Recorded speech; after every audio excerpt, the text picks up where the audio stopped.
ധാതു, ഏവിയേഷൻ മേഖലകളിൽ പുതിയ പദ്ധതികൾ അവതരിപ്പിച്ചും സ്വകാര്യ നിക്ഷേപം പ്രധാന നയമായും പ്രഖ്യാപിച്ച് വി.ഡി. സതീശൻ സർക്കാരിന്റെ ആദ്യ ബജറ്റ്.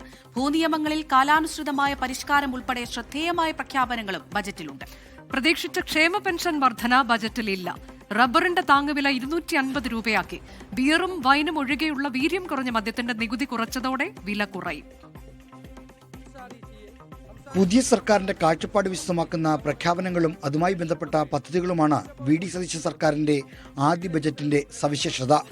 മിഷൻ സമുദ്രയെ ഫ്ളാഗ്ഷിപ്പ് പ്രോജക്റ്റായി ഉയർത്തിക്കാട്ടുന്ന ബജറ്റിൽ വി.ഡി. സതീശൻ എന്ന മുഖ്യമന്ത്രിയുടെ കാഴ്ചപ്പാട് തെളിഞ്ഞു കാണാം. സംസ്ഥാനത്തെ മാരിടൈം സമ്പദ് വ്യവസ്ഥയിലേക്ക് മാറ്റുകയാണ് ലക്ഷ്യം.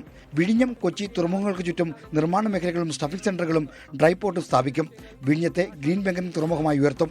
ധാതു സമ്പത്തുകൾ സമൃദ്ധമായുള്ള തെക്കൻ ജില്ലകളിൽ സതേൺ കോറിഡോറും rare earth and critical minerals കോറിഡോറും സ്ഥാപിക്കും. ഈ പദ്ധതികളിലേക്ക് സ്വകാര്യ നിക്ഷേപം ആകർഷിക്കും. ആലപ്പുഴയെ ബ്ലൂ ഇക്കോണമിയുടെ ഹബ്ബാക്കി മാറ്റുമെന്നും ബജറ്റ് പ്രഖ്യാപിക്കുന്നു. 4 വിമാനത്താവളങ്ങളെയും ബന്ധിപ്പിച്ചുകൊണ്ട് ഏവിയേഷൻ ഹബ്ബ് വികസിപ്പിക്കും.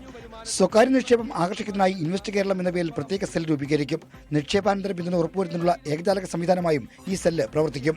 മാരക രോഗങ്ങളും മറ്റും പിടിപെട്ട് ചികിത്സ തേടുന്നവരെ സഹായിക്കാനുള്ള വൺ കേരള കരുതൽ മിഷനാണ് ബജറ്റിന്റെ മനുഷ്യമുഖം. വ്യക്തികളിൽ നിന്നും സ്ഥാപനങ്ങളിൽ നിന്നും മിഷൻ സഹായം സ്വീകരിക്കും.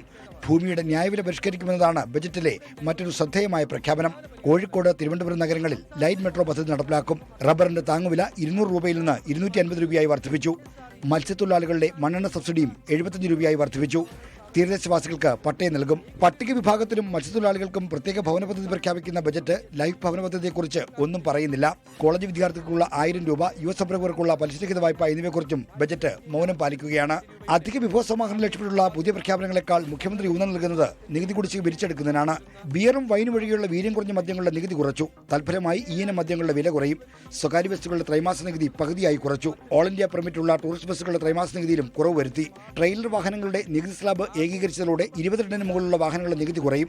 40 ലക്ഷത്തിന് മുകളിൽ വിലയുള്ള ഇലക്ട്രിക് വാഹനങ്ങളുടെ നികുതി 10% നിന്ന് 15% കൂട്ടിയതോടെ ഈ ഇനത്തിൽപ്പെട്ട വാഹനങ്ങളുടെ വില കൂടും. വില കുറച്ച് കാണിച്ച് രജിസ്റ്റർ ചെയ്ത ആധാരങ്ങളുമായി ബന്ധപ്പെട്ട കേസുകൾ തീർപ്പാക്കാനായി ഒറ്റത്തവണ തീർപ്പാക്കൽ പദ്ധതിയും ബജറ്റ് പ്രഖ്യാപിച്ചിട്ടുണ്ട്. 24 തിരുവനന്തപുരം.